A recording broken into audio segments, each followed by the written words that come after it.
سلطان کربلا نے کھیل ہی کھیل میں کسی کو بچے عطا کر دیے تھے.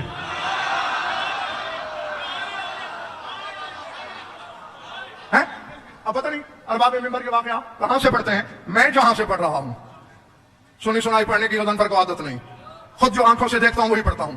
علامہ عین العارفین حسینی نے مناقب السادۃ الکرام میں جو جملے لکھے ہیں. نانا کے دربار میں گئے حسین, نانا جان یہ سوالی روتا ہوا کیوں گیا ہے آپ کی بزم سے؟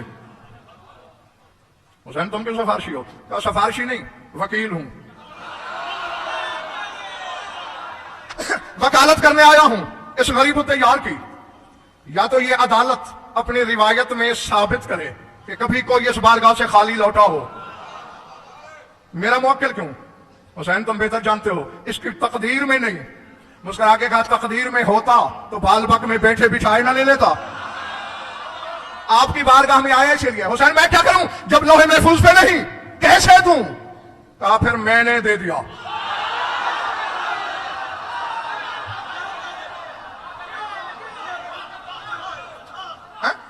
پھر جو آغاز میں نے جملے کہے تھے کہ میرا خطاب اس کے لیے ہوتا ہے جو ان کو مانتا ہے, سوچتا نہیں. کیونکہ ہماری عقل مدرکات پر محیط ہو سکتی ہے اور یہ لوگ ادراک سے پہلے کے ہیں.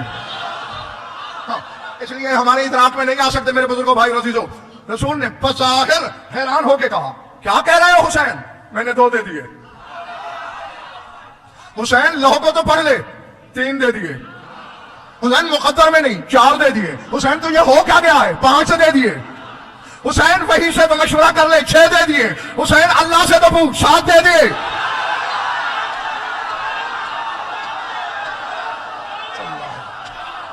اللہ العظمت اللہ.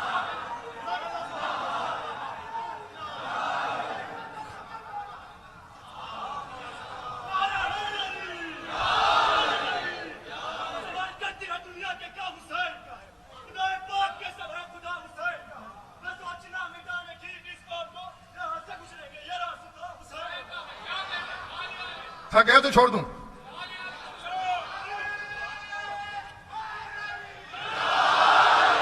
نہیں, جس جملے کے لیے علماء کرام میں نے تکلیف سماعت دی ہے اپنے سامعین کو وہ یہ ہے, جب حسین نے کہا نا 7 دے دی ہاشم بھائی, سائل نے کہا مولا بس بہت ہے, حوالہ میں نے دے دیا اور کسی جنگل میں تو خطاب نہیں کر رہا, دیکھ لینا اور پھر غضنفر سے بات کرنا. جب اس نے کہا نا بس, شہنشاہ کربلا نے کہا اوف, میرے بہرے کرم میں کنکر پھینک کر جھولی اتنی چھوٹی.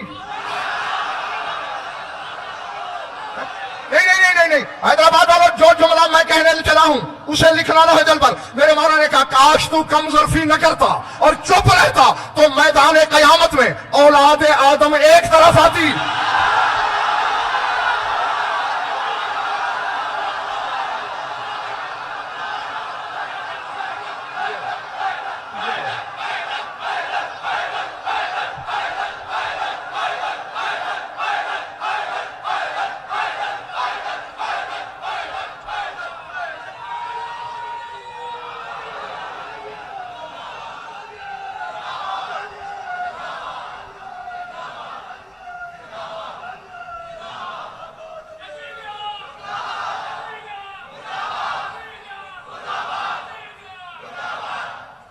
پہلے بڑی بات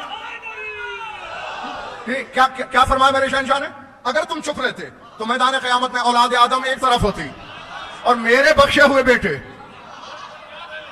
نہیں, علی والا ان پڑھ ہو سکتا ہے, جاہل نہیں ہو سکتا. ہاں تو میرا خطاب جوہلا سے نہیں ہے, علی والوں سے ہے. حسین کا یہ کہنا کہ اولاد آدم الگ تھی, میرے بخشے ہوئے بچے علیحدہ آتے, یہ جملہ دلیل ہے کہ جو بیٹے حسین نے اسے دیے وہ اولاد آدم میں شامل نہیں تھے.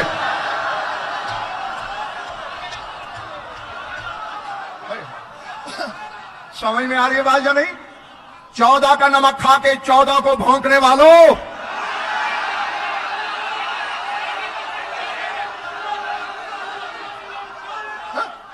جن کی عطا اولاد آدم کے زمرے میں نہیں, وہ خود تیرے زمرے میں کیسے شامل ہو سکتے ہیں؟ پلے پڑ رہی میری بات؟ سر سے تو نہیں گزر گئی نا؟ تیرا میرا ابا آدم پرسوں ہوا ہے، 10,000 سال سے پیچھے چلے جاؤ تو آدم کا وجود نہیں ملتا، اور 10 لاکھ عالم تک کی حدیث موجود ہے نا کتابوں میں، 10 لاکھ عالم، عالم کے وجود کی سوچ نہیں تھی، یہ تھے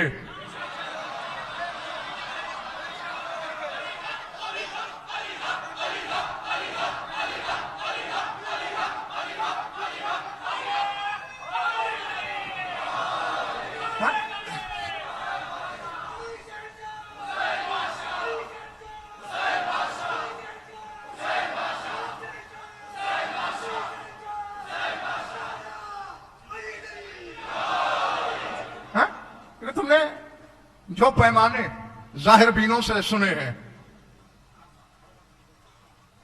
انہی سے پرکھتے ہو، جو میزان دنیا نے قائم کیے ہیں انہی میں تولتے ہو، نہیں حوا کے بیٹے، حوا کی تخلیق کے سبب کے بیٹوں کو کیا سوچیں گے؟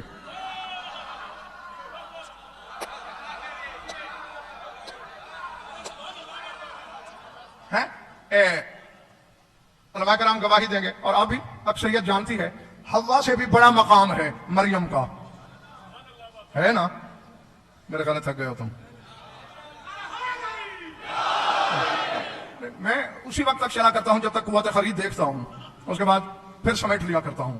ہاں ظاہری والے پیمانے نہیں، وہ علامہ محمد باقر طہرانی علی اللہ مقامہ کے زمانے کا واقعہ ہے، ایک عیسائی عالم سے ان کا مناظرہ ہو گیا، تو اس نے کہا مریم سیدہ سے افضل ہے، کیوں؟ تمہارے قرآن کی دلیل سے۔ ہمارے قرآن نے کب کہا؟ دیکھو تمہارے ہی قرآن میں مریم کا نام 2 درجن سے بھی زائد مرتبہ آیا، جبکہ فاطمہ کا نام تک نہیں قرآن میں، تو پھر افضل کون ہوا؟ علامہ علی اللہ مقام مسکرائے اور فرمایا کبھی بادشاہ کے دربار میں جانے کا اتفاق ہوا؟ ہاں کئی مرتبہ، تو کہا جاہل تم نے دیکھا نہیں، بادشاہ بھرے دربار میں نوکرانیوں کا نام لیتے ہیں، حرموں کا نام نہیں لیتے۔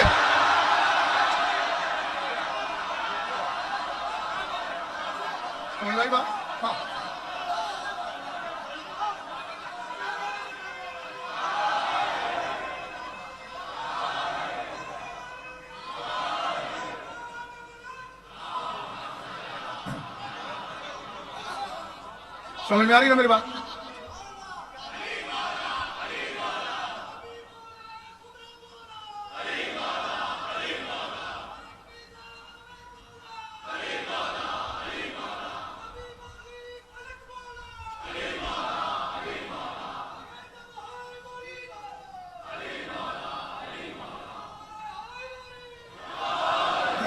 ہاں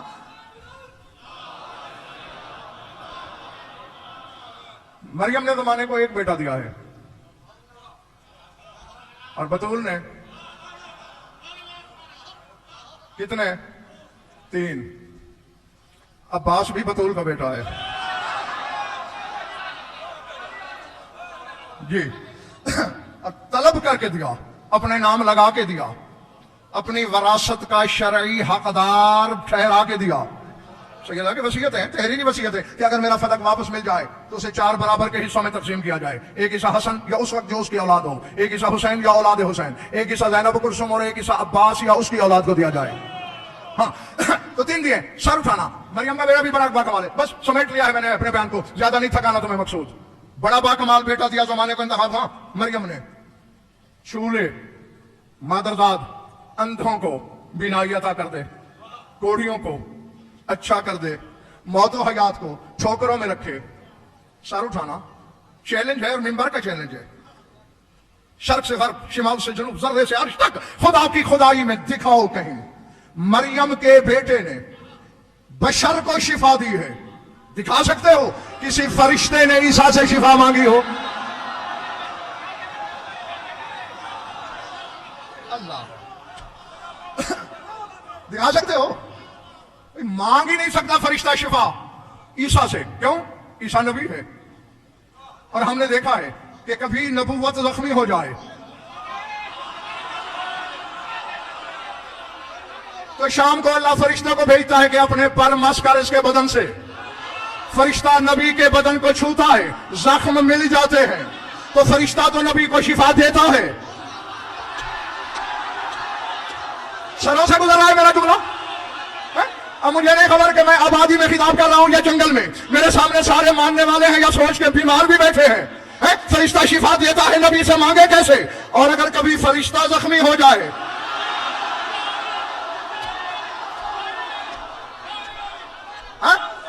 تو پھر علیہ رحمہ کے حوالے سے بات کر رہا ہوں، اور شیخ صدوق کا نام میں نے اس لیے لیا ہے کہ مقصرین پر بھی حجت ہو جائے، کیونکہ مقصر بھی شیخ صدوق کا حوالہ نہیں ٹھکرا سکتے۔ اس میں یہ لفظ ہے کہ محمد مصطفیٰ نے جبریل سے کہا قل لہ ان یمسح جناحہ بمحض الحسین، اسے کہے اپنے پر حسین کے گہوارے سے مس کرے۔